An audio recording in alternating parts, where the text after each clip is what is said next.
Good evening, viewers, and welcome to this, the March 13th edition of Beyond the Headlines. My name is Colin Dowe, and I'll be serving as your host this evening. Our topic, probably is no surprise, today is March 13th, and we will be reflecting on Grenada's revolution, March 13th. In studio with me, I have Mr. Gordon Joseph, who claims to be innocent. No relation, but online we have Ms. Valerie Gordon Cornwall, and also Mr. Livingston Nelson. It promises to be an exciting show. It will be a show with a difference. While we will discuss some major themes, we certainly, from an early point of view, would want to hear your comments, your reflections, and we'll facilitate that conversation. The major themes that we will touch on, we'll speak of education, we'll speak of healthcare, we would speak of agriculture, we would certainly want to touch a little bit on how people were treated and elevated during the course of the revolution, and what other aspects that you believe were significant contributions of that period, 79 through 83. Let me just emphasize once again, the emphasis of this program is on the revolution beginning March 13th. In October, we'll have another show about October 1983. So the thrust of this program would be what occurred 79 through 83, focus on the revolution. But to my guests, welcome. I'll start off with you. Welcome, and it's certainly a pleasure having you, Gordon. Well, thank you very much, Colin. The pleasure is mine to be in such company tonight. And I believe the company referring to is Ms. Valerie Gordon Cornwall. So welcome, Val. Val, welcome. Thank you, Colin. Good evening. All right, it's a pleasure. And while we are in the warmth, I know the smile brings warmth to us, Val, but I know you are in colder temperatures, so we certainly are happy that you're able to join us. Thank you. All right. Livingston chose not to join us, Gordon, so he remains where he's at. Well, I guess he's staying with his name, Living. He's living. Hi, Living. Colin, you can't leave me out. You can't leave me out. Welcome, Livingston. To my other colleagues, and it's really a pleasure being participating in this discussion with you tonight. Hopefully, I will be able to hold my end. And now to all the listeners, we hope to have a very interesting and thought-provoking discussion. Okay, wonderful, and that is indeed it. I gave the themes, and we do have a resident expert, someone who was actually involved in the field of education, in Ms. Valerie Gordon Cornwall. So let's kick out with education, Valen. What really prompted the focus of the revolution on education, if you can share that? Well, thank you very much, Colin, and good evening to all your viewers. Of course, this is a very special day for us, and we have two special days. Today is the 44th anniversary of the revolution, but on Saturday, it was the 50th anniversary of the formation of the New Jewel movement. So we have a very powerful weekend here.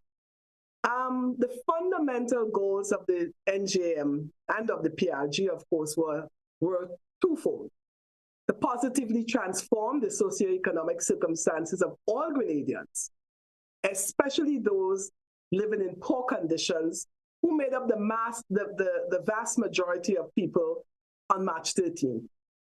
And the second was raising the standards of current and future generations to a substantial, ever-rising degree, futuristically over time, by laying the foundation early. And so I quote the manifesto of the NGM in November 1973 was better housing for all our people, better clothing, food, health, education, jobs, in short, a higher standard of living for workers and their children.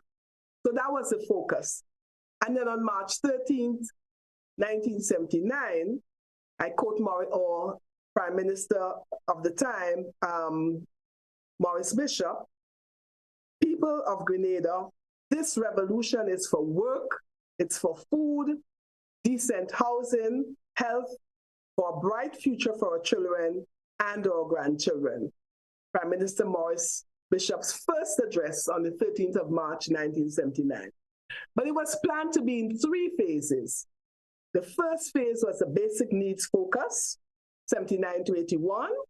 Second, infrastructural transformation, which we partly got to because it's supposed to be from 82 to 86. And then the third would have been self-sustaining economic growth. But I go back to basic needs because that's where education fell under. And the focus within basic needs was education, first of all, health, housing, water supply, basic affordable food and other necessities, electricity supplies, jobs, real wages, social wages, and household income. I pause here a bit before I go into more details about education. If you would like and that's, I mean, getting the framework is extremely important. And if we can delve into education, but because we touch on the other topics, but if we can start off with education and the strategies that were employed and what were the touch points, as it were, to elevate education during the period. So from 2 main focus points. One was formal education, to upgrade that, and the other was non-formal education.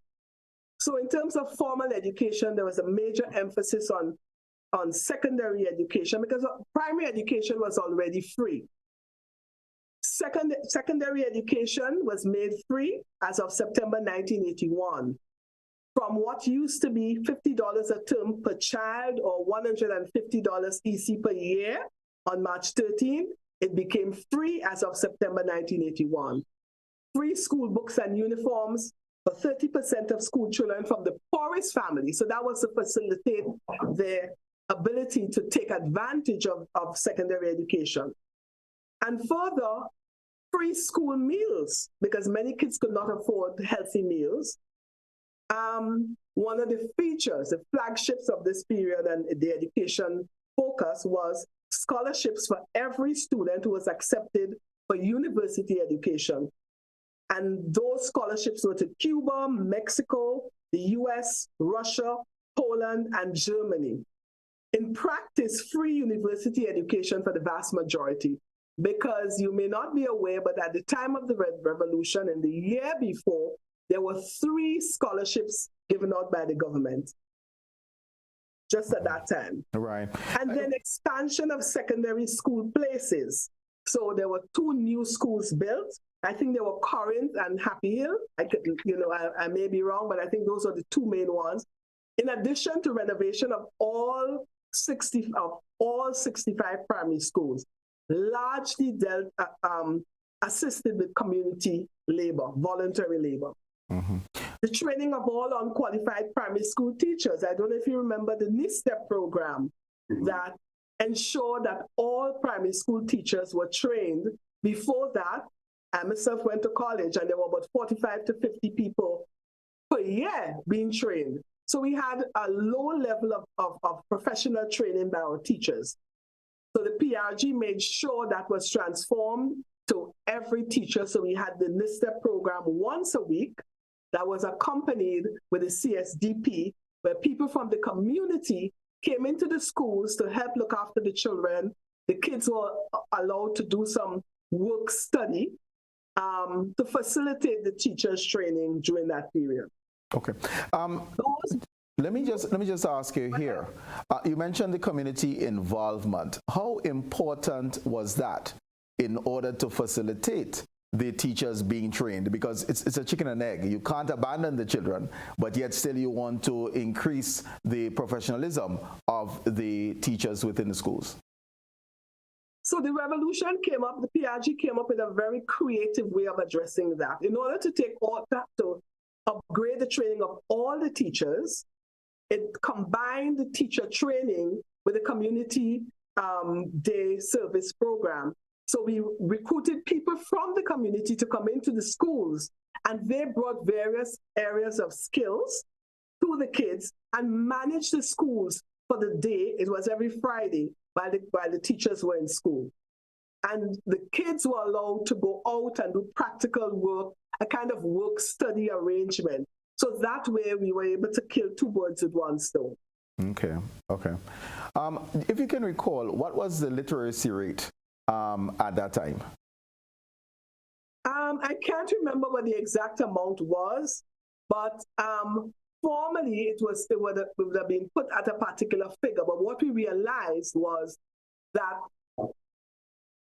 we made a distinction between functional literacy and somebody being able to read and write. Because somebody being able to probably sign their name. Because many people were barely able to sign their name, and that was the most of what they could do. But they couldn't fill a form in the bank, they couldn't fill a form if they were traveling or in a government service, they couldn't read the newspapers. So they were not functionally literate, and that was so much more difficult to measure. Mm-hmm. Okay. Livingston, I imagine that you were a youngster at the time, but your reflections on education during the period of the revolution and some of the things that stands out to you. I think that Ms. Gordon gave a very comprehensive report on actually what took place. But I want to go even prior to 1979 in terms of what really gave that push, that impulse to the revolution. There were three main areas. I think the first one being that Teddy Victor and the guys at the out of St. David, the focus of forming the jewel, part of the mandate was to open library, have a farm, and to get people in a sort of collective in order to live the level of awareness. Education for them played a pivotal role in terms of forging or having conceptualizing the formation of the jewel, and as Val mentioned, the 50th anniversary. So even before the revolution, that genesis started with Teddy Victor and Sambas and those guys are named Selwyn out in St. David. So that is the first thing. The second other impetus that came to form that educational drive also came from places like Tivoli, where the first night school in 1973 was actually formed. And people that were unable to read, etc., were brought into this school and were taught actually in 76. So the cooperative was formed in 73, and in 76, they had a night school. And people that were not able to read felt that, without shame, let us come together because that is something that is necessary. So you find that the building block coming into play to form that whole educational background that later on evolved or show itself within the March 13, 1979 revolution. But again, that third pillar was that the hierarchy of the NJM now, when MAP and Jewel came together, the intention was to form study group or cells throughout the country. And those study group and cell, the responsibility was to teach, of course, get exposed to not just political, but other material within the newspaper, having newspapers and different articles being distributed publicly to people, but also having members or affiliates that were unable to read to be part of those revolutionary cells that were being formed through people like Cello and Kenneth Boudlal and of course and Bernard that came in later. So I'm just saying that trust in terms of education was already something that was very much embedded in the whole philosophy at the time in terms of going forward. And so the manifestation from 1979 took root in terms of mass popular revolution through the CPE program and other formal programs like what Val mentioned going forward. And of course, scholarship was sought to make sure that Grenadians had opportunities to be formally educated. Mm-hmm. So I just thought, if anything, I will add. Excellent, thank you. Gordon, your impressions of education during the revolution? Well, taking into consideration with the revolution, I was still in single digits, right? I was still in single digit, but in my recollection, I could look back now and see that there was a lot of emphasis on education, even from the youth. Something that stands out to me is an organization called the Pioneers. Mm-hmm. And whereas at that point in time, I did not have a firm appreciation for what was happening, but having grown and look back, I can see that what it was actually doing, it was preparing the youth for future education. So in essence, it was like the building blocks.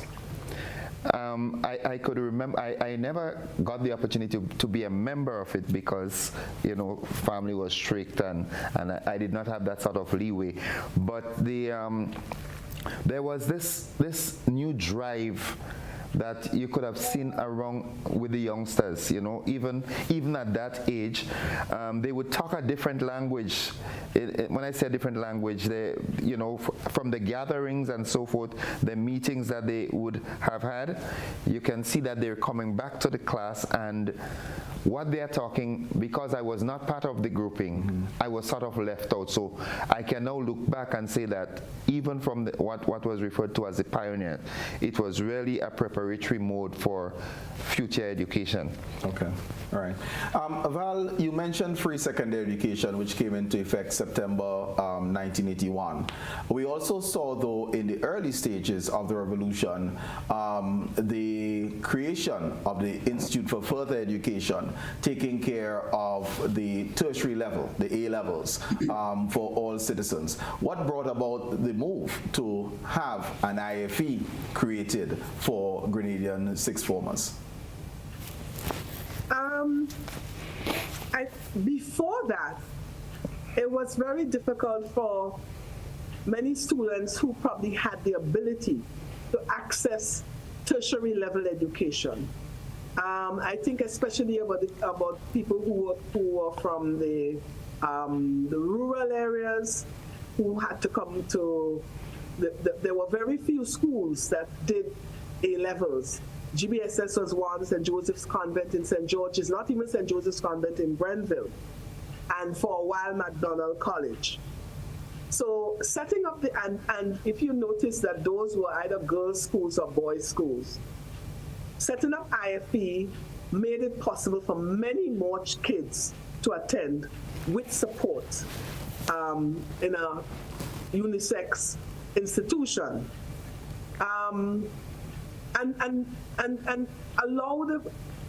improve the facilities that were made available to them, whether it be the laboratories or whatever, so that they can really excel and realize their full potential. Would you also say that it was part of an efficiency scheme? Because it would have been a challenge to have all of the competent teachers in all of the secondary schools to be doing sixth form work. We just didn't have the capacity. Exactly. And by having one institution, it facilitated all students who had aspirations to moving on to sixth form to have an institution where they can pursue their A-level training. Right, and you remember some of the schools were religious, so like the convent was Catholic, GBSS was a public school. I don't think college did, I don't remember if college did A-levels at the time. So I can confirm they did. Of that religion will go to that school. Mm-hmm. But IFE neutralized the access so that everybody could feel comfortable with, no matter your religion, your denomination, or whatever, feel equal access to tertiary level education. And of course, the point you're making was very important, making sure that the teachers were available in that institution, in that particular institution. Right. Livingston, let me just bring you in here because you did introduce the CPE, which is the Center for Popular Education, which is a mass literacy campaign that took place during the revolution. Your reflections and, upon reflection, the impact it had on the Grenadian populace. I think what happened was not just finding resource persons, because on a normally, that would be a huge task, just getting resource persons to field as teachers, etc. I think what the revolution did was to tap into I don't know if it's goodwill or kind of psychological or psychology that make us feel that we are part of something that is extremely big.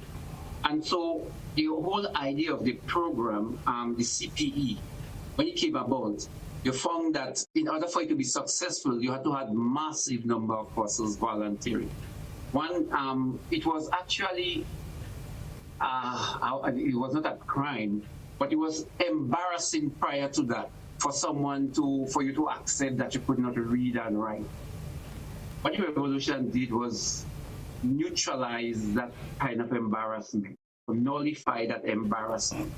And it also tapped into the goodwill, the patriotism of Grenadians, that some of them that were teachers, mainly teachers, that were expected to come out and give an extra hour or two after they finished the formal work day, or other persons that worked in, say, public service or any other area that completed secondary school. Basically, what the revolution did was tap into them and say, we are all in that together, and so we expect you to come out. So I remember secondary school children from 5 trying to help children in primary school, or secondary school children, or people from public service, or other teachers helping people that were unable to read, never were able to write or complete the alphabet, and helping those persons in particular. And one of the early yardstick was just to get people to sign their name. It was a major, this was one of the yards that was used for a lot of persons that were unable to read. And the first major achievement is that just to get you to sign and to spell and to write your name. So that was one of the big things. And a lot of our farmers and other people went into evening classes and night classes and sat down. So you had a whole group of people volunteering to come and teach, and a lot of other Grenadians volunteering to, want to be students. So it was not uncommon to see someone in the 40s being taught by someone in, as a late teenager or. Well, let's play on that, because I'm going to bring Calypsonian Innocent into our conversation, and I would ask her, did you know that the youngest CPE teacher was one Lyndon Adams, who goes about by the name now of Pupa Lindy? Well, I did not know him then, but having done my history, yes, I got to understand that, and he always reaffirms that. Right. Yes. Do we, just upon reflections, is there a need now in Grenada for a literacy campaign again? Val spoke earlier on this functional literate. Maybe we can sign our names, but would you say that, upon reflection, this movement was so groundbreaking that we may need a similar type of movement to bring our population to another level? Well, in comparing the literacy rate then and now, we are more literate, right? Because of course we have more accessibility to learning and so forth. But education is continuous, so I would never say no to education. What would you say, because if I'm just Val said maybe some can sign their names, but they can't fill out a passport form. Can we fill out passport forms? Can we apply for visas in mass numbers at this point? No, I think we need to get people to that level where they can really appreciate the finer prints of things.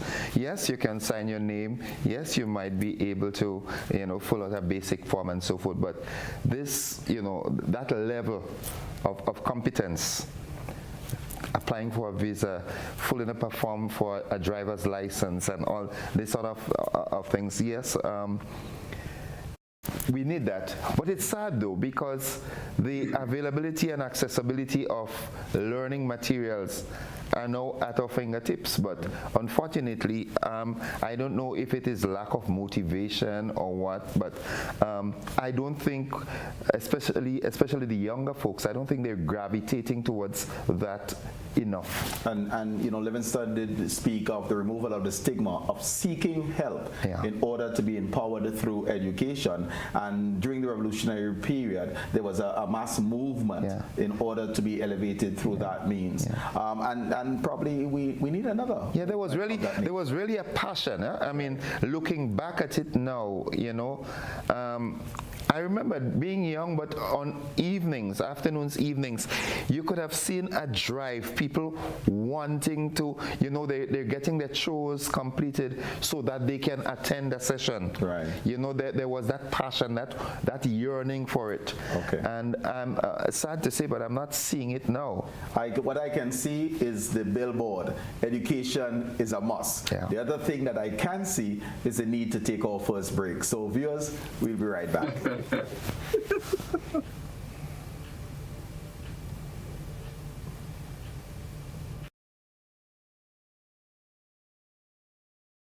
You know the milk named Alaska. You talking about the little man and the milk pan. So that's how you identify. That's how you know it. Just in the face. The scene and the say, give me the milk and the shelf with the little man. And during the revolution, when you go to CP, he learned to know that was Alaska. He read and write, and he know from that. From the revolution? From the revolution. Alaska. Because when you go in the shop now, you say, give me Alaska milk. Are you kidding me? Straight up. Oh my Straight God. up. I tell you one, and he said that's the best thing, and he was a Gary man. Gary, I made support him. Thanks for sharing that to me. He was a Gary Really, man. really. There was some big people for Gary. Thanks for sharing that to me. Thanks for sharing that. Well, the same one I call them a teacher in Parkway Government School. Right. So they live in Mountain and come in Parkway School. This is a class, you know. This is the hall in the school. It's a field in the night. The fellas going to walk and come back. They're going under the cocoa and come back, walking on the estate and come back and walking in the school in the night, teaching and learning, you know, my boy. I didn't tell you this, I tell you what I say. Like, When you see, so nobody tell you that. Nobody tell me that. But what I see as the younger folks, you see on the back and them elders in front. And that was Gary members, Right. That was Gary members, them working in Hammond and them from Mountain. A lot of them from Mountain Parkway. They couldn't read and write.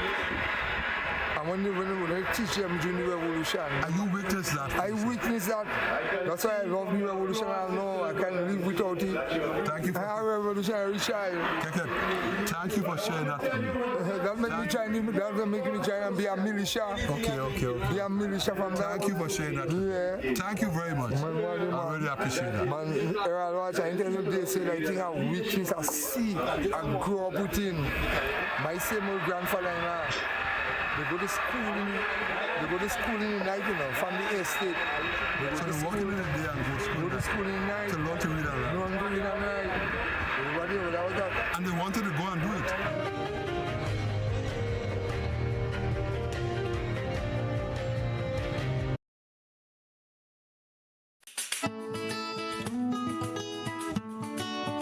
Do you know, when you play the games of the National Lotteries Authority, you are supporting sports, culture, and nation building in Grenada, Carriacou, and Petit-Macnic?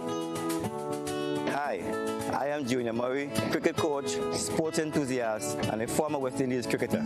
I endorse the games of the NLA 100%. For the past 40 years, the NLA has been funding many sporting activities, including competition for schools and clubs, and for athletes to participate in overseas tournaments such as the Carifta Games and the regional cricket tournaments. For those reasons, I play the game of the NLA. Even if I do not win, I know Grenada always wins. Yes, when you play all the games, the NLA in turn supports sports, culture, and nation-building activities throughout the Tri-Island state.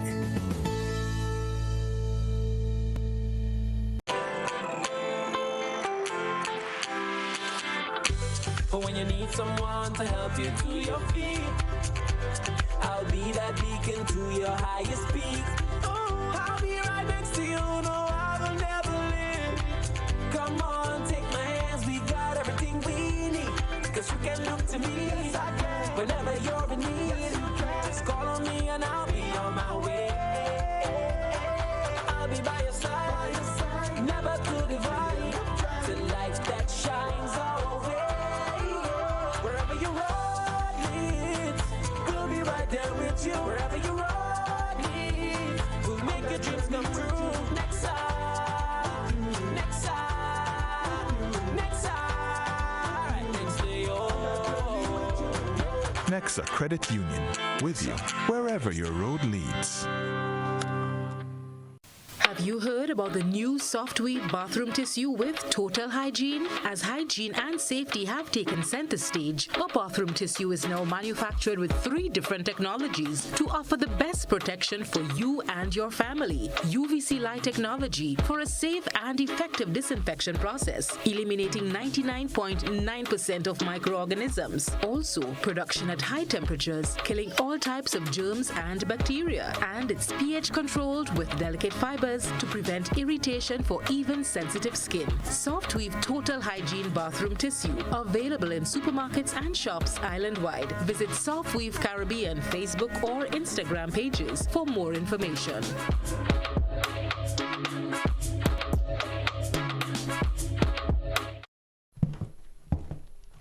Good day, Mr. James.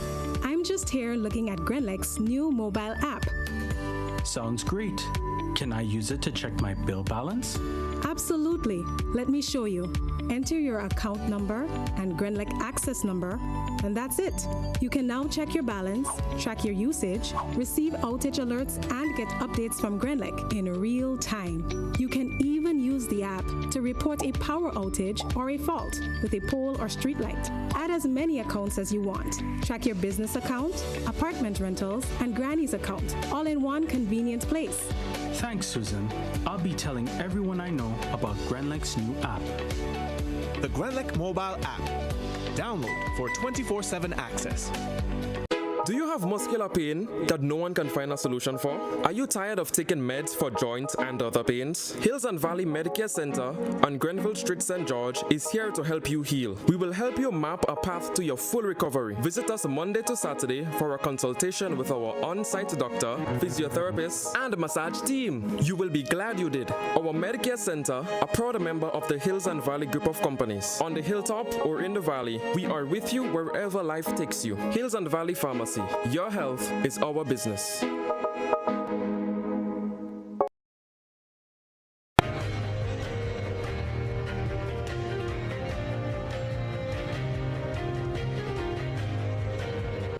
Welcome back, viewers, and welcome to the March 13th edition of Beyond the Headlines, and we're reflecting on the March 13th, 1979 revolution here in Grenada. We were talking about basic needs, and we delved into education quite a bit. Now let's move on to healthcare, and probably I'll just start off with Val, but just before we do that, we said we were going to do a type of different format tonight for Beyond the Headlines, so we are willing to take calls a bit earlier than we traditionally will. All right, so we're up for your calls, but Val, let's talk healthcare and some of the things that occurred during the revolution when it came to health. One of the big changes that was made is that persons from in order to make healthcare more accessible because of the limitations that existed at the time, persons from the communities who had an interest were recruited to work under the supervision of qualified providers, healthcare providers, to provide services at the healthcare centers across the island, primary care centers. So a focus was made on primary care in order to reduce the likelihood of people ending up in severe health crises. That was a major focus at the time. I want to add a little bit about the Food and Nutrition Council, because it was, apart from teaching people about using local foods, the nutritional value of local foods and how to prepare them in a way that was very palatable, they also taught young mothers how to prepare these dishes. So when people came to the healthcare centers, new mothers, they were taught how to use local fruits and vegetables to prepare various types of dishes. We also brought in a team of healthcare professionals, specialists in particular, gynecologists and so, from Cuba. We were able to get the assistance of the Cuban government to bring in, to bolster the number of doctors and other healthcare professionals that were available in the service. So that expanded the service tremendously. Those are the main features that comes to mind right away. I don't know if there were others that I'm forgetting, but a lot of education of the population around health issues and expansion in the service at the same time as bringing in healthcare professionals from other countries, especially from Cuba. All right, Livingston, I'll bring in here on healthcare. Your impressions of movements in healthcare during the revolution. We also know that there were a number of scholarships awarded to Grenadians to get training in Cuba.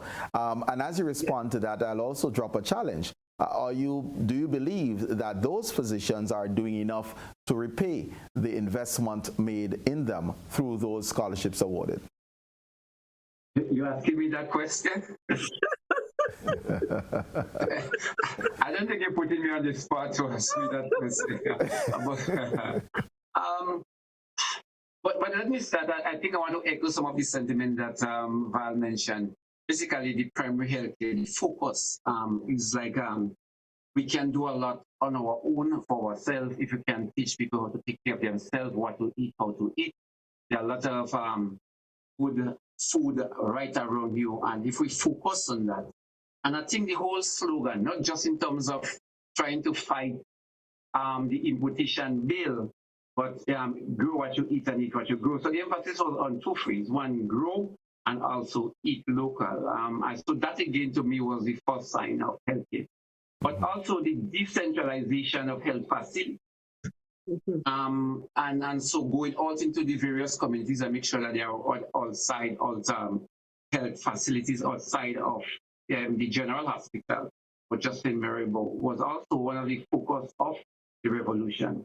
And then you come into the third area, basically spreading that and having more technical and other professional help was probably putting icing on the cake. Now that being said, you asked me a question, and I don't know if I should even try to go there because it's a difficult one. But we are in a different environment, and I don't know if you could focus on, because those some people get scholarship in health and they went to Cuba, that they should be giving out a lot more than other candidates that went to other areas that also got other scholarships in different fields. Are they equally giving out as much as they should to back to Grenada? So let's challenge all. So let's address all. What good for the goose, good for the gander. That's not a problem. Yes. And I also believe that there was this bonding. I don't know if it was enforced. And the bonding was saying to you clearly that when you get a scholarship, that you have to serve a certain number of years in Grenada, and I guess after that you can go private, guys, like what everybody is doing. So I don't have a clear idea or thought on that one, because I believe we should go across the board rather than just zeroing on other healthcare technicians that got help because they went to Cuba also. Right. One of the other things that occurred, and Gordon, you certainly can share your impressions of healthcare during the revolution, but the 24-hour service at the casualty. We probably can't imagine that did not exist before the revolution, but that was a reality. Yeah, that is one of the hallmarks of the revolution, in my humble opinion. Yes, the transformation of the agricultural sector and so forth, but as it relates to health, there was a passion for health. As Livingston stated, and you also, the making available of the scholarships for young men and women to go out there. As a matter of fact, it's arguable that our real first crop of real professionals came from the revolution. Prior to that, you had to be from a certain bracket that you could get. Or you're bright. Yes, and even if you're bright and your parents couldn't afford it, that was an issue. You know, so certain names in society would have become a doctor or an engineer and so forth. But with the influx of the revolution, it became available to all who were willing. I mean, I have quite a number of friends who would attest to the fact that had it not been for the revolution, they were not going to be Doctor Who now, and you know, and so forth. So what we are enjoying today, right, as much as it needs a lot more boosting, but the platform of it really came from the revolution. Right. You know, it heightened people now awareness as to what is really the norm. Could you imagine in a day and age where the hospital shuts down at 4 or 5? You know, so what happened? Accidents don't occur after that. You know, so yeah, the revolution coming on stream and ensuring that the platform was laid to have at least the casualty operating 24/7. That to me is a hallmark. Right. Callers, I thought you certainly can call in to share your views of the Grenada Revolution. But let's just stick with basic needs. So Val, I'm going to come back to you because we did touch agriculture and there's a couple of things there. As you look at agriculture, what are some of the things that jumps out to you in terms of the contributions of the revolution to the improvement of the agricultural sector? Well, one of the first things that comes to me now is the promotion of agriculture. Because remember, traditionally, agriculture has had a stigma. It still exists, but probably it's less now. Also remember to contextualize the situation in agriculture. This is 1979, 5 years after our independence. We are coming from colonial rule up until 1974. So the stigma was very strong. So one of the major things that the revolution did, strategies, was to try to change that notion of the stigma of agriculture to one where you grow what you eat what you grow, one. And two, to break the notion that things that were imported were better than what we had, because that's part of the colonial influence. Right. You know? Val, if we can just take a break. We do have our first caller online, so let's bring in that caller. Good evening, caller, and welcome.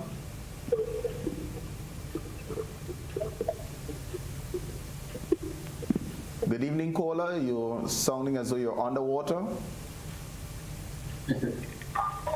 Yeah, I'm here. Okay, go ahead. Go ahead. Yes. Okay. Hello.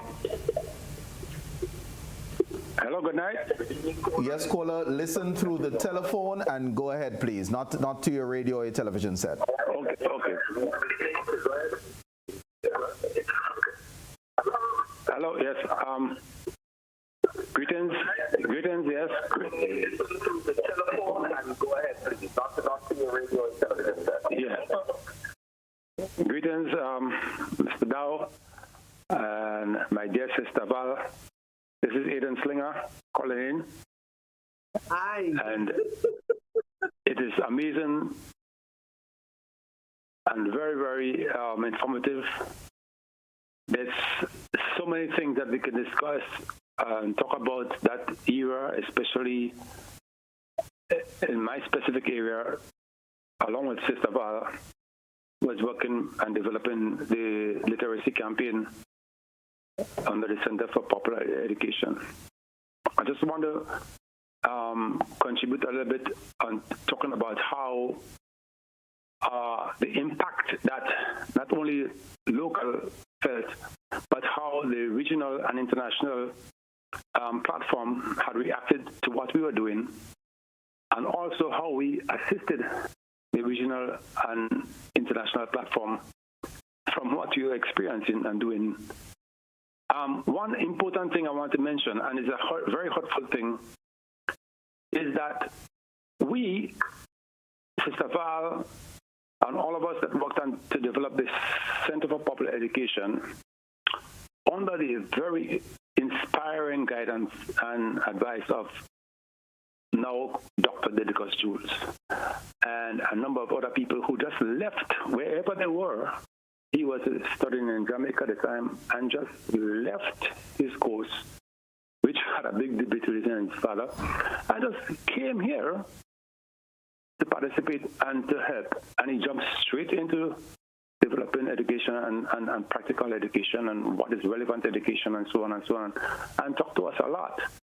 And really guided us through the development of that very popular literacy campaign. We wrote 7 books. This is a hurtful thing. I want to say it over and over again. We as young Grenadians, it's about a whole set of us, others, and myself. The average age of us was 23 years old, 23 and a half, because of something I think was 23 years. Wrote 7 books out of the belly of Grenadian experience, books written from the grassroots, chatting with people, fishermen, agricultural workers, anywhere, taping the stories, bringing it back into the office when the technical commission service. I was head of technical commission, and proofreading and sharpening it, and created and wrote 7 books, 4 of which were the main textbook, which had 4 or 5 subjects: mathematics, history, geography, English, science, etc. All right. Now, it is very hard to find right now even one set of those books written by young Grenadians designed to facilitate development and learning and exchange, in the program. They were burnt.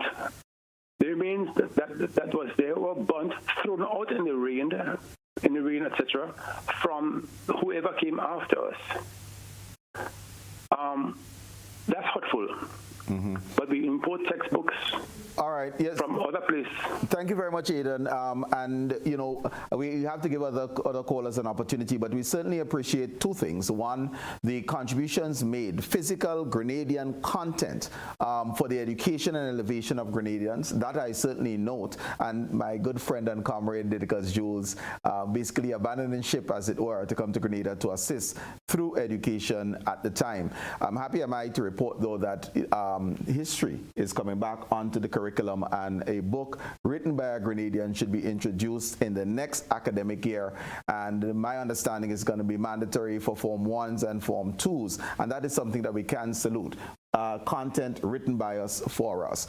I don't know if there's another caller in line, but Val, let me just go back to you as you're speaking agriculture during the revolution.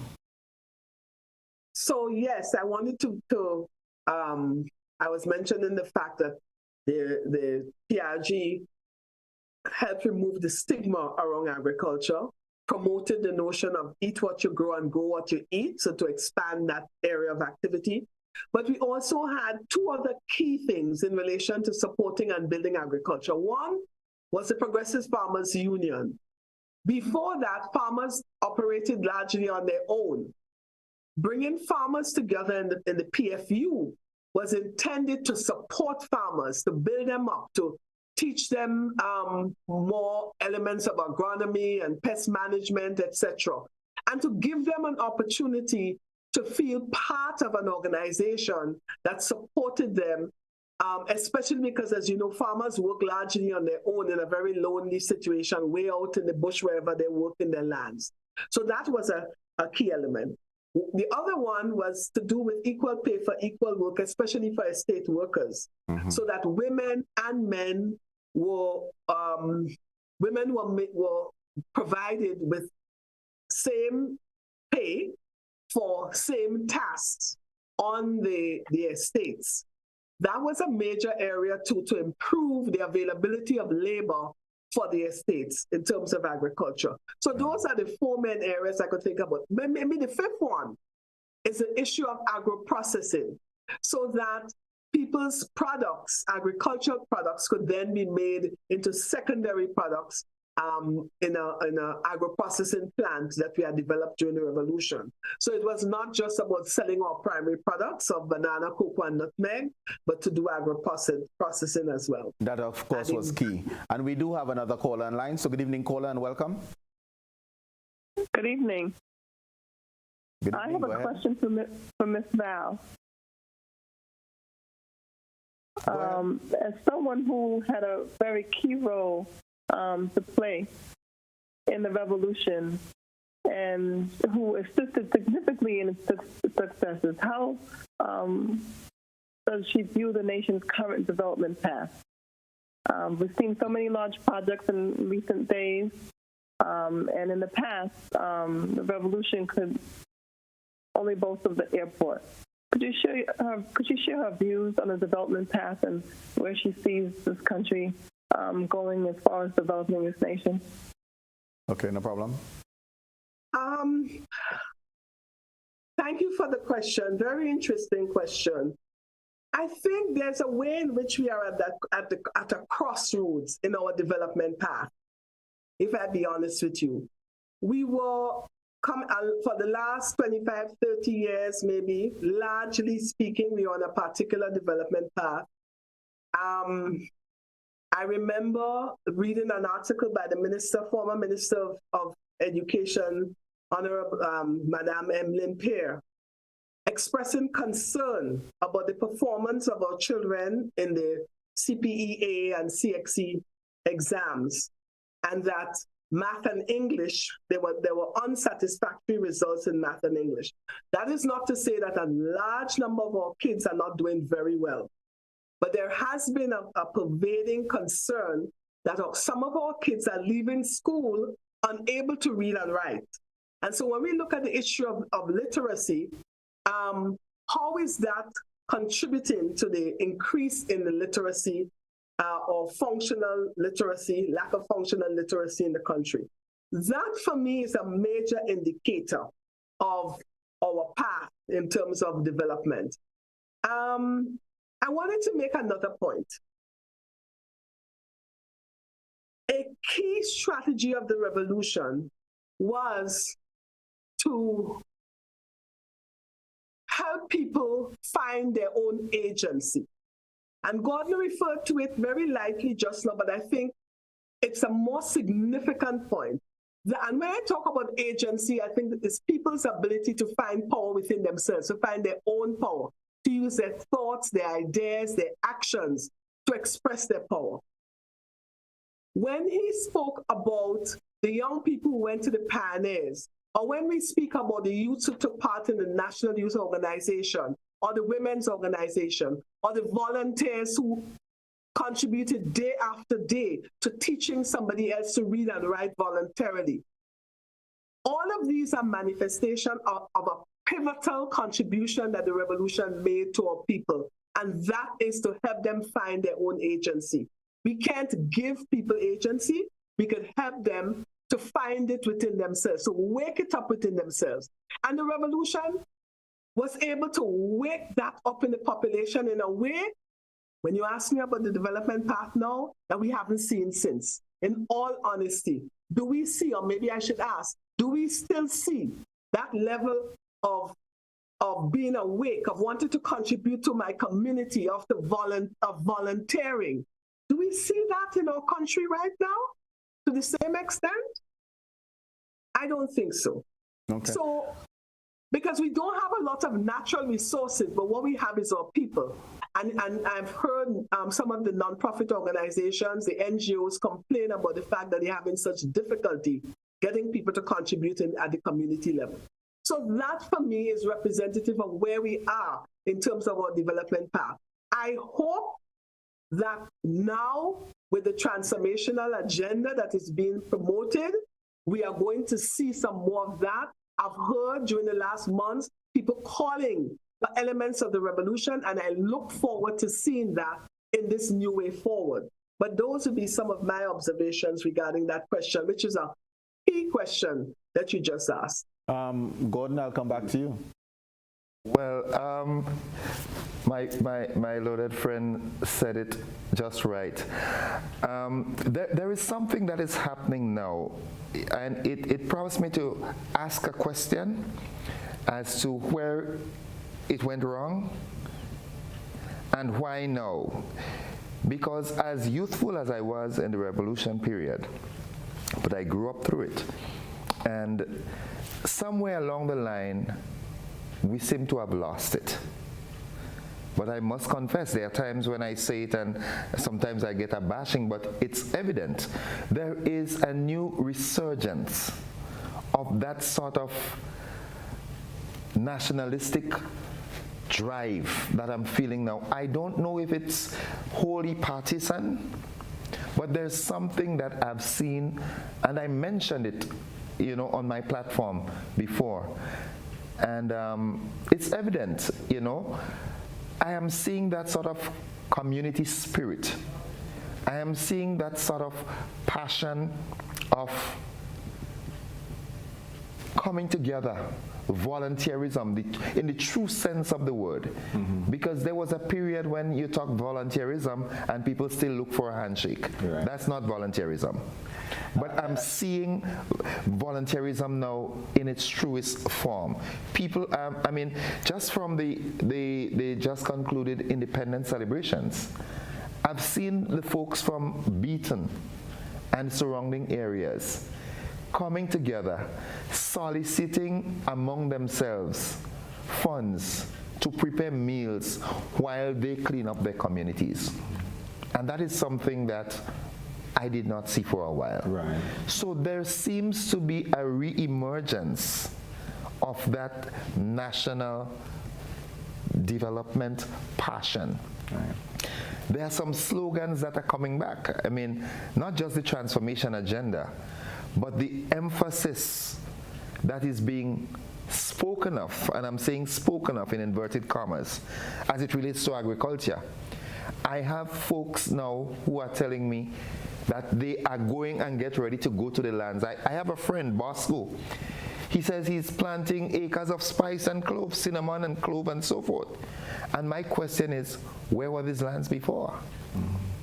So there is something bubbling, and I hope it's genuine. And well, genuine and sustainable. Yeah. And you mentioned Beaton, but I know I will not be forgiven if I don't mention St. Paul's. For those of us who had the opportunity to see the extravaganza in St. Paul's, it was a great show of volunteerism and brilliantly done. It's time for us to take our second break. We'll be back shortly.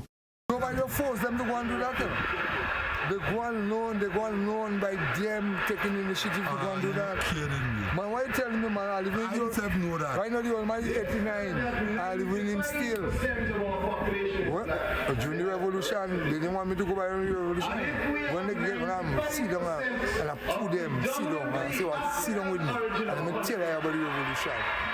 When they realize Uncle Gary and they did, and he did have them under slavery. Right. When I talk to them, then they get up and they say, yes, boy, it's a good thing. I tell you what I see, what I'm witnessing. This might go viral. Yes, man, bring it viral, man. You don't have a problem with that? No problem with that. Like thing I'll see and I'll learn from the revolution. I'll see the elders when they educated, get educated during the revolution. Thank you. Thank you for sharing. I myself educated by the revolution too. I grew up on the street and I go to high school. When my queen and father gone, I live with the same grandmother and grandfather-in-law. And I live with them. I do take care of my brother and my sister. And the revolution educated me. Today now, I develop myself. I develop myself from the street. The same animal can take me down the street.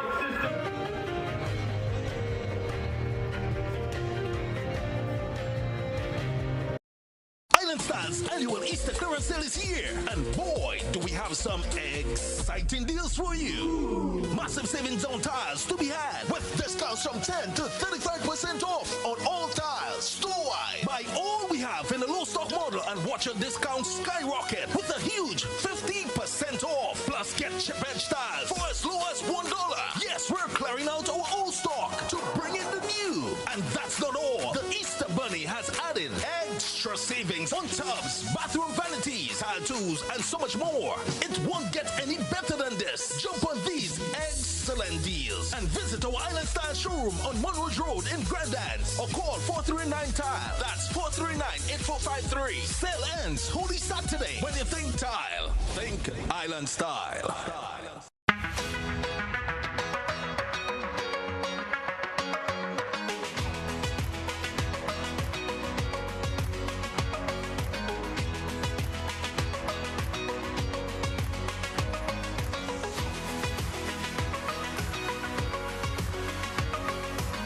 Sisson's WeatherGuard Pro. For every project, there's only one Pro.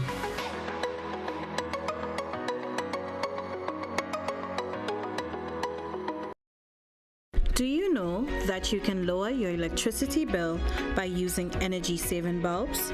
CFLs and LEDs use up to 75% less energy than your traditional bulbs, and they even last 10 to 25 times longer. Over time, consider switching to more energy-efficient CFLs and LEDs, which can help lower your electricity bill. As an individual consumer, I cannot impact global fuel prices. However, I can ease the burden of rising fuel rates by using energy-saving bulbs. What can you do? Grenlec, energizing our Grenada. Spare your pocket, spare the earth, always. Here is a little known fact. There is only one place in Grenada that you can get an MRI scan done. That place is Spicile Imaging Center. Yes, Grenada, that's the truth. Other centers could offer you other scans, but Spicile Imaging provides an authentic MRI scan. Here's another little known fact. Spicile Imaging has 3 centers. We operate at Grenville, the Carnage, and at the Ocean House, Grandans. We provide the widest range of laboratory tests and services. CT scans, x-rays, mammograms, ultrasounds, and a host of other services. We are fully staffed by a team of family doctors and specialists. Call us today at 444-7679 or 440-1500. or visit any of our 3 locations. Spicile Imaging, from seeing the doctor to getting lab tests, scans, and pharmacy services. We are here to take care of you. When a loved one passes on, we all need the comfort, support, and guidance of a trusted friend. You can rely on LaCour Brothers Funeral Home. We provide a personalized professional service that exceeds all expectations. Our dedicated staff responds to your every need with the greatest detail, ensuring affordability with a variety of options. Our upgraded state-of-the-art facilities, spacious air-conditioned chapel with live internet streaming, a modern, environmentally safe crematorium, the only of its kind on island, private viewing spaces, large on-site repast center, a modern transportation fleet. Join our burial society today and make personalized arrangements for that final moment. As you prepare to enter your loved one into eternal rest, visit or call LaCour Brothers Funeral Home and select a package that brings added comfort to the entire family. LaCour Brothers Funeral Home and Burial Society, continuing a tradition of excellence.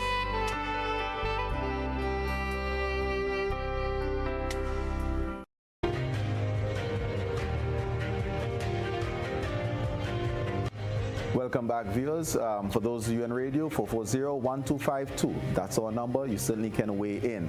We're speaking agriculture during the revolution at this particular point. We address agro-processing. We talk about the Farmers Union, the whole thrust of grow what you eat what you grow. Livingston, let me come to you. We had, while the MNIB was formed in 1973, it certainly was enhanced during the revolution. We recently saw the closure. Just your comments on the importance of MNIB as it was seen then during the revolution and our current state of affairs. Where did we go wrong? Oh, Colin, that question. But let me just say, in terms of agriculture, I But before I go into agriculture, let me just say the revolution in the first year of the revolution, all the glowing tales and the glory, what Val just mentioned was basically, in fact, reality taking place. But I must say, if you read the book by Bonnet Code, the Grenada Revolution, you recognize by the third year, the level of volunteerism and some of the program basically started were at risk. So not everything was going as planned from day one, and things was not always improving. Coming to agriculture, the agro-processing plant was, to me, a major conceptualization in terms of taking the agriculture forward.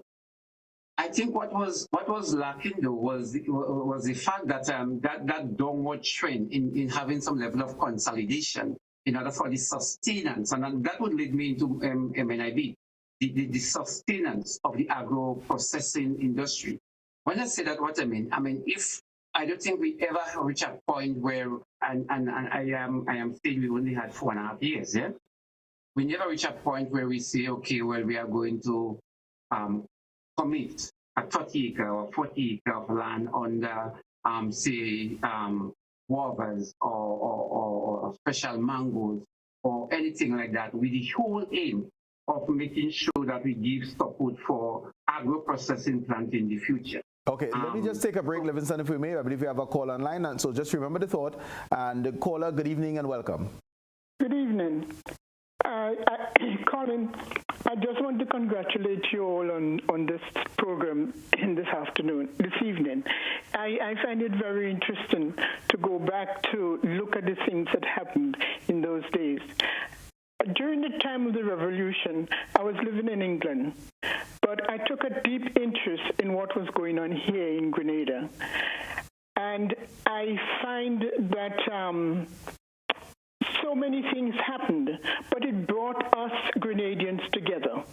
I remember Maurice coming to us to ask to set up links with the Grenada government. And we a few of us got together and we set up the Grenada Health Workers Association.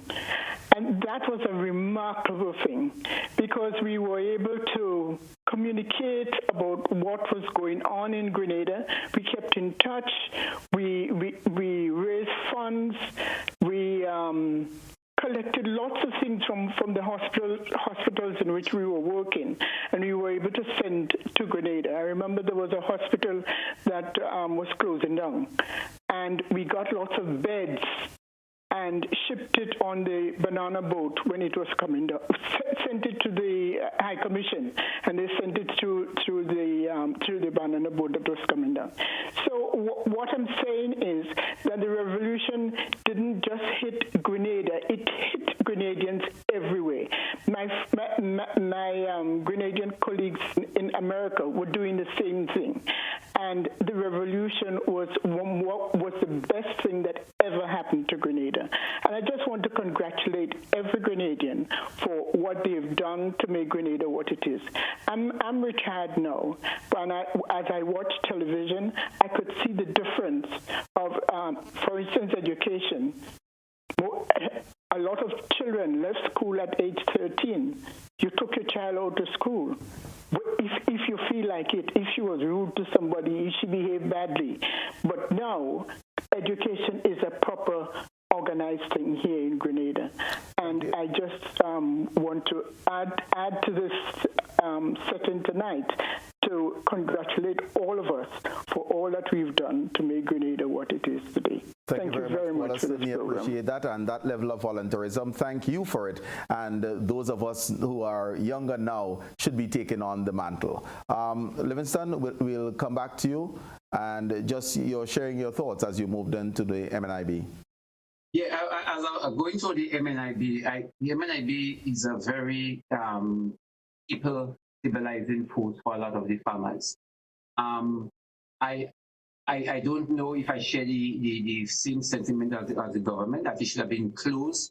I believe it should have been, there had to be a lot done to it, but it was something major for a lot of farmers look toward MIB as a sibling factor. I also believe that a lot of investigation should have been done in making MIB stay true to its tenet, meaning MIB was supposed to be marketing and importing, but basically marketing aspect. I mean, the last time, you cannot think about the last time Marketing Board became an exporting agency, marketing the produce out of Grenada. So the farms got smaller, the output by farmers got smaller, rather than larger, rather than we having more collective. And that should have been the role of Marketing Board. The stabilizing, like the flour and the sugar, that was supposed to ensure that Marketing Board had a sense of a steady flow of income that would offset some of the operating costs. That was the reason for the monopoly on some of the items. That should have then allowed Marketing Board to be an agency to help export crops. There was nothing wrong why we could have been why we should not have been exporting 10,000 pounds of Tanya or 10,000 pounds of Dashin or so. So I don't think it's the tenets or the policy of Marketing Board that caused the failure.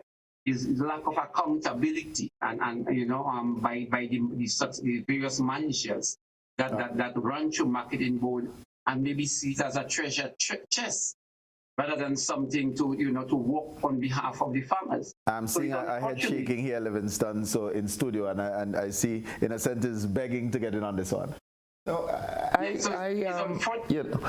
share the same sentiments as Livingston, maybe just a little deeper. Because in my opinion, it seems as though the first letter in the acronym was left out, the M. Not much marketing was done. I said it on so many different occasions that I use that simple illustration. We take our good mangoes from Grenada. What we call the traffickers, they bring it down to Trinidad. The Trinis add their little thing to it, and they send it back up to us as red mango. As simple as that sounds, it speaks volumes. Now, where was the initiative to do the value added to it? And these are the little things that when you put them together, of course with mismanagement and impropriety and so forth, created the collapse. But I am still of the opinion, and I'm quoting from someone who acted on the interim board that was selected to salvage or try and salvage the MNIB. It could have been fixed. I'm quoting him. It could have been fixed. As a matter of fact, he is of the opinion that things started getting into some semblance of normalcy already. So the shutting down of it, whereas maybe the powers that be, after doing all the deep analysis and so forth and all the financial prudence and so forth, they came up with this. But the Marketing Board, in my opinion, what it really is supposed to be, I do not see it in private hands. It has to be a state-owned entity. All right? Because the role that the Marketing and National Importing Board is supposed to play, a private entity, a private entrepreneur won't do that. It is a central point. And that in itself would stimulate farmers to do more. We keep saying it time and time again, that we have one of the most fertile soil in the world. But are we maximizing it? Livingston, you wanted to come in? But Colin, I don't even thinking about adding value. I'm just thinking, if the traffickers can send X amount of mangoes, have we actually reached a point where we say, okay, well, if you plant 10 acres, or can we commit 30 acres or 40 acres of land on anything for export purposes? Right. And I don't think that was ever looked at all in Marketing Board, and I believe that has been the truth. And but Marketing Board takes a truck.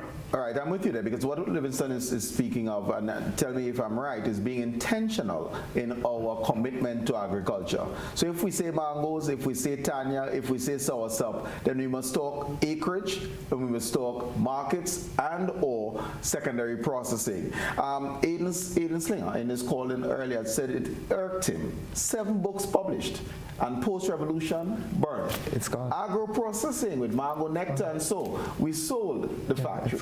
So we have ways that we give up on things that we now reflect on was beneficial, and now we're reinventing the wheel. And therein lies some of the challenges and that developmental thrust that we want to talk about. Because if we start over every 5 years or every 10 years, we're not going anywhere. We're not going. And with that, with the new thrust that I'm seeing. Let's do ladies. So go ahead, Val. I really wanted to add something on that, because to me, the State of Marketing Board and the State of Agro-Processing in Grenada are 2 of the most key indicators of what our development trajectory has been. In answer, again, in consideration of the question that the person asked a little earlier, if you think of those 2, I'm not saying they're the only indicators, but they're 2 key indicators of the trajectory of our development that has happened since the revolution. And I wonder what we are going to be doing about that, because do we have a agro-processing plant in Grenada? You hear it spoken about all the time. Where is that? And now what's the status of Marketing Board? I'm sorry, Colin, you hear me? Yeah, go ahead. Yes, so for me, it is not just about, because I don't even think the idea or the concern has to be about having a processing or agro-processing plant right now. I believe it's helping. There are so many small cottage industries. I believe instead of trying to reinvent the wheel, is to help persons that are involved in agro-processing to get out the product or to market the product. We have had example like nutmeg from Dennis Noel, from Dolly Shells in Martinique and some of the European. That seemed to be Dennis Noel died, and what is happening? You don't get that anymore. What about the chocolates? The chocolate company, where Mott died. We have Jouvet, what happened? I mean, can we have an entity that oversees, that help in terms of management, to help market and to make sure that we get those products out of Grenada? Instead of Marketing Board, getting a truck and going on the carnage and trying to sell bananas to local Grenadians, to me, which does not make sense. There are too many cottage industry that we can collectively combine. What's up, apart from nutmeg, what's about some of our water? What's about chocolate? What's about our ginger? The market is so readily available that we cannot supply. That it is a shame that we have lands and spaces, and a company such as Marketing Board was not picking up on seeing how we could get some of our things exported, and of course later on build on secondary product, adding value to that. So we are in that. And that again, finally, will probably tie to our education program. Because what is it that we teach in school? It's since the revolution. And even going into the revolution, what is it that we're teaching our children that make us so constantly dependent that even now, in the last couple of years, the only thing we were talking about is investors and investors and investors, without getting deep into ourselves and see what we can do for ourselves. So our education system has to be looked at in a different way. Right. There are a couple of things that I hear. I'm going to re-emphasize the idea of being intentional, because when you don't want to get a market and then they ask for 40,000 tons and you have to run to hide. Yeah. So we must be deliberate in making sure that we have the raw material to feed those secondary industries for a proper export market, or we position ourselves as high value, which is fine as well in terms of our dark chocolate and the whole pure organic, which was Grenada Chocolate Factory. So from tree to the European market, minimal energy footprint was the thrust there, and of course we can sell accordingly in terms of pricing. Livingston did something very, very well. The need for incorporating the educational aspect to agriculture. Agriculture is no longer dirty work. right? It's scientific and it must be approached that way. It must be structured, because one of the things that you'd find farmers saying at times is it's disheartening when they have a glut on the market. Now, if the structure is put in place, you know what the number of your farmers are and what they are planting. So you plant either to supply the market, or if the marketing board has the structure in place for exporting, so you maintain a level on the market, therefore in terms of your supply, so therefore you can maintain your price. Right. But when everybody sees, okay, Livingston is doing watermelons and he's doing nice, so everybody goes and look for a flat piece of land somewhere and they plant a set of watermelons. And what happens? You have a glut on the market. So what happens subsequently? You have to drop your price. What happens when you drop your price? You lose, because the raw materials and so forth remains the same. You understand? So the educational aspect to it must be incorporated for it to be feasible. Right. Agreed. I want to just do one step, and Val, I'm going to come to you, because we talk about the basic needs being the initial part of the revolutionary thrust, and then we're going to get into infrastructure. We do have a legacy of an airport, but alongside the airport, some of the things, infrastructural development that was on the table. The feeder roads, for example, and many of them were built with community voluntary help, and the government put in, I think at one point, 12 million EC dollars in terms of materials. That was a major area that needed development. Our community centers, our primary schools were repaired. So those are some of the main areas of infrastructure that were developed at the time. Some of our health centers were improved. But I still am hesitant a bit about the trajectory that we have come along. And especially now, as we're looking towards our 50th anniversary of independence, I think it would be so important as we reflect on what we have shown, what we have demonstrated in reality, that we have been able to accomplish when we are able to mobilize our people and enable our people to find the power within themselves. Without that, even infrastructure, agriculture, whatever, it's prone to be problematic. I think the most important thing we need to focus on right now is that element.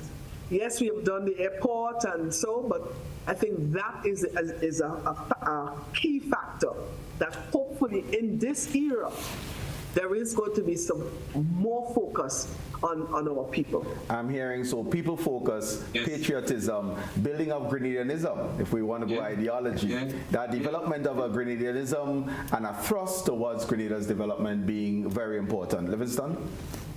Yeah, well, I mean, I glad Val is going there, because I mean, I want to go right back to the revolution. The trust of development in any developing nation, be that of what is the rising in Japan or North Korea or any of those countries, Sri Lanka at one time, had to do with nationalism. So I say from nationalism, and I believe that was one of those things that was, while we felt patriotic, I think Grenada during the revolution had a tendency to look for outside alliance and solidarity. And in a sense, for me, I would say that clearly, and that might deviate from what Val might see. I think for me, it had to be more a consolidation and solidarity with our own people. I don't feel no brotherhood to the East German, be their workers or proletariat. I don't feel that brotherhood and that solidarity. I feel that brotherhood with my Grenadian people, my Caribbean people, and my African people. To me, so that injection of culture into our development must be part and parcel of us going forward. in this present dispensation, when we're talking about transformation, transformation has to be what is good for Grenadians solely. So I must feel as a Grenadian, I must feel first class. I must believe that the level of development that is taking place, or the destruction in some of the Livingston or some of the areas, is a reflection of what is good for me. And then I shouldn't be just people bringing wood and fire and washing clothes for others to come and have a good time. So that the whole development of Grenada and transformation must have a reflection of what me and my brothers and sisters and Val and Innocent and you, Colin, what feel deep inside, what we can leave as a legacy for our children. And with all that being explained and taught and pumped into the minds of our Grenadian people, we cannot develop because it's a psychology that would make us develop. What propelled us in the revolution is that we felt empowered, we felt part of a process. Particularly in the fourth year, we felt that we was part of something that is taking place, and we are fighting our enemy that was historical. But we are at that juncture right now where we have to think about how are we, there is no enemy, just us. We have to think of how we're going to develop ourselves to every means and to claim Grenada as our land. Where our children know where is our lakes, where are the mountains, they know the hubs, they know what is ours. And then we are going to be feeling proud that we can eat our callaloo, our green pig, or whatsoever, and we feel good because that is how we are going to develop our Grenadian. In a sense, what are you hearing here? It's not about fighting an enemy, because if you beat the enemy, then what? So it has to be about us, our own development, our own elevation through that patriotic feeling, that Grenadianism. I would like to see a sensitization drive to help people to find themselves. I was, in my early years in journalism, I was in a workshop with the late Leslie Pierre, and he used that acronym, IADOM, I-A-D-O-M. It all depends on me. If everyone concentrates on what is good for them and Grenada, eventually we will move. Mm-hmm. We will move. And I hope, for heaven's sake, that what I am feeling now is real love and not infatuation. All right, and I would like to say what is good for Grenada through me, because yes. We're not building a selfish society, but recognizing that we all can elevate if we work together. And I would like to also just echo the sentiments of Livingston. The brotherhood is Grenada, is Caribbean, is our African peoples. Val, I'll give you a chance to weigh in, and I know that very soon we'll be coming to some closing comments. What Livingston has just put forward, has just expressed. It is so important.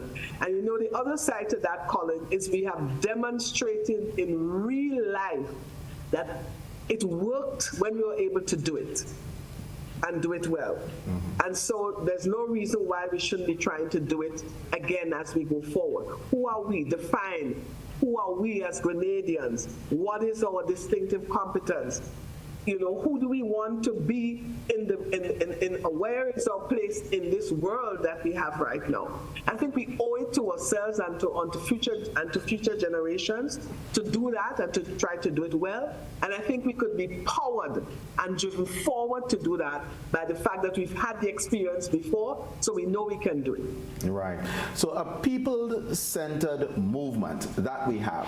But let us just do one more reflection, because we didn't really speak of the economic policies that were developed. And that is actually important, because we got good endorsement from the World Bank, from the IMF, and we were able to survive in an era where there were blockades and embargoes and everything else.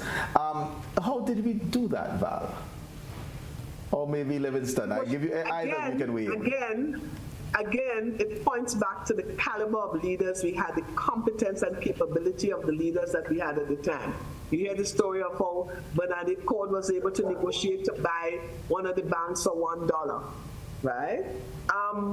We were able, again, we come back to the people and the competence, the confidence, the sense of identity that we had.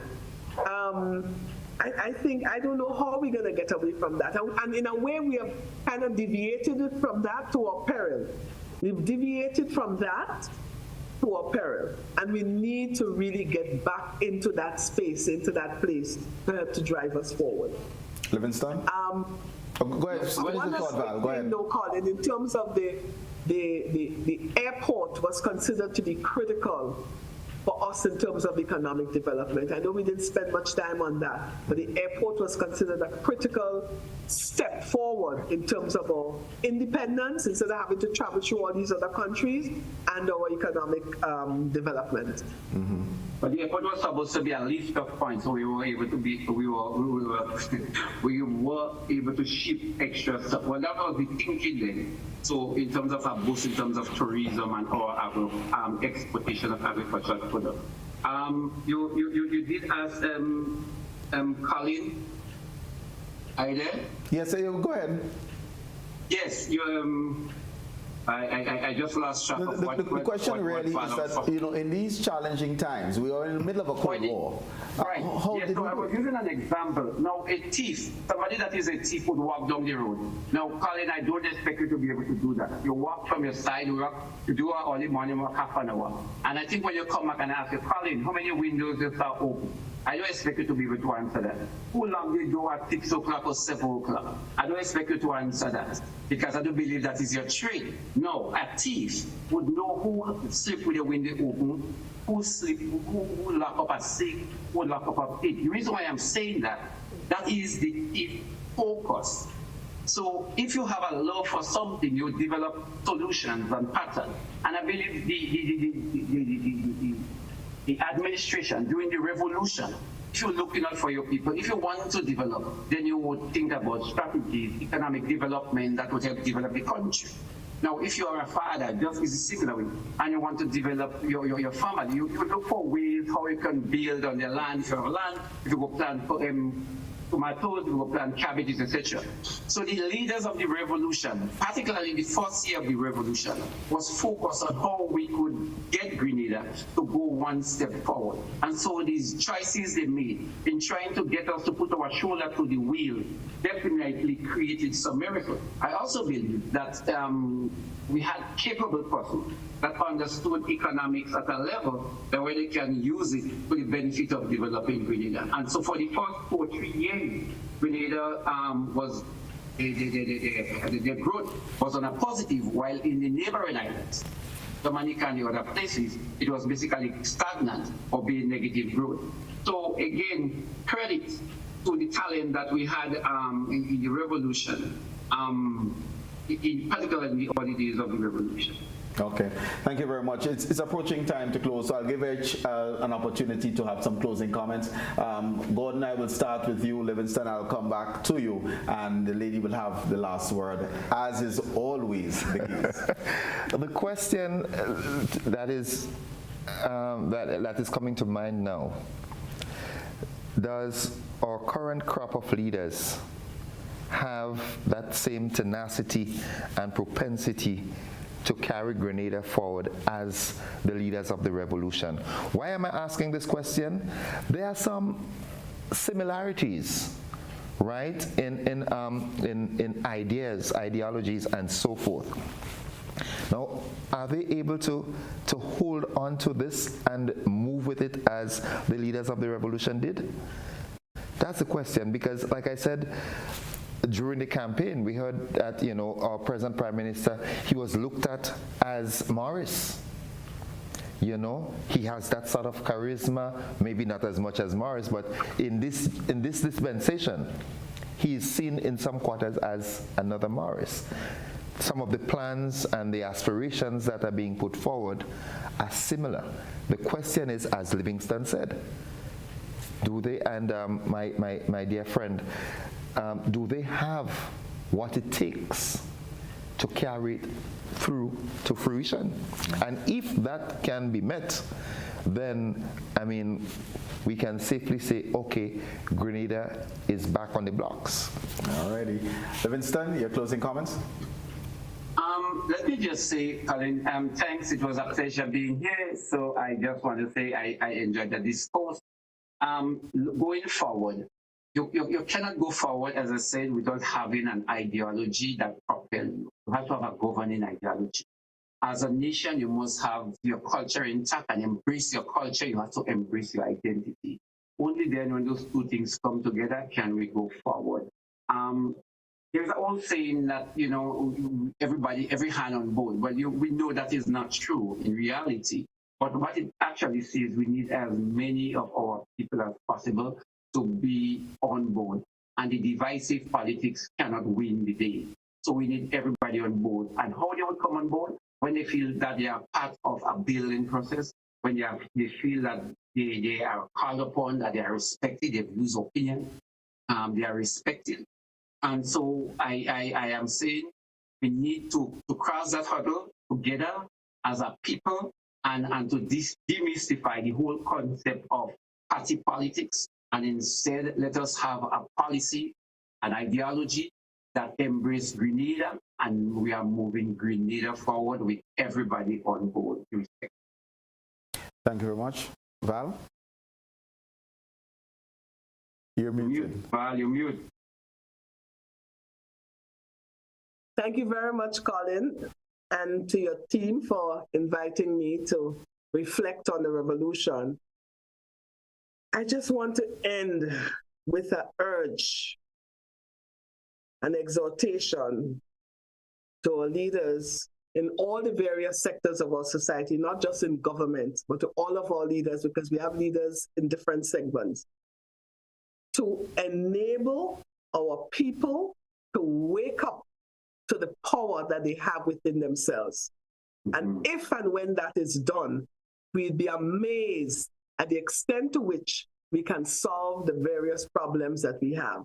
We have the example of Cunha, long gone during the revolution. Cunha came from St. David's. He couldn't read and write. He was an older man, an old farmer, and he invented a beetle trap to take care of the beetle infestation on his little piece of land up in St. David. We all have the Cunha spirit, but we need our leaders to help us, some of us still, to awaken that within ourselves. Limit. Thank you very much, Mrs. Valerie Gordon Cornwall, Mr. Livingston Nelson, Mr. Gordon Joseph. And to you, viewers, listeners, those of you on the social platform, radio, thank you so very much for joining us on this March 13th edition of Beyond the Headlines. Certainly looking forward to joining you again 6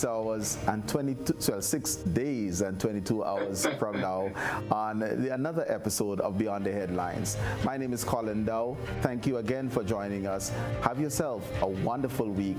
God bless.